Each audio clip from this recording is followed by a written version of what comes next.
தயிர் இளநீர் எல்லாம் இருந்தாலும் கூட முதல்ல அவர் திருநீர்ல படுகிற அபிஷேகம் எது தெரியுமா?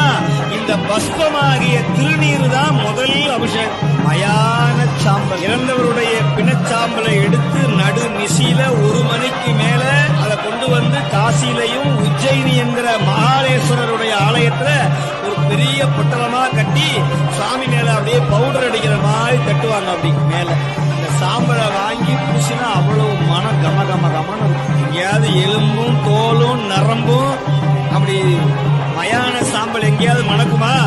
அங்க வாங்கி பூசி பாருங்க. ஏன் தெரியுமா? பெருமான் மேல பட்டு வர்றதுனால அந்த மயான சாம்பல் திருநீராக மாறிய அற்புதம் சைவ சமயத்துல இருக்கு. வாங்கி பூசி பாருங்க. எத்தனை துன்பம் வந்தாலும், எவ்வளவு கண் திருஷ்டி, பிள்ளி, சூனியம், பேய், பசாசு, அடல், பாம்பு, பூதம், பயம் இது வந்தாலும் ஒரு சிட்டிகை எடுத்து ஆளவாயான் பெருமானுடைய பஞ்சாயத்துல சொல்லி பூசினீங்கன்னா உங்களுக்கு பக்கத்திலேயே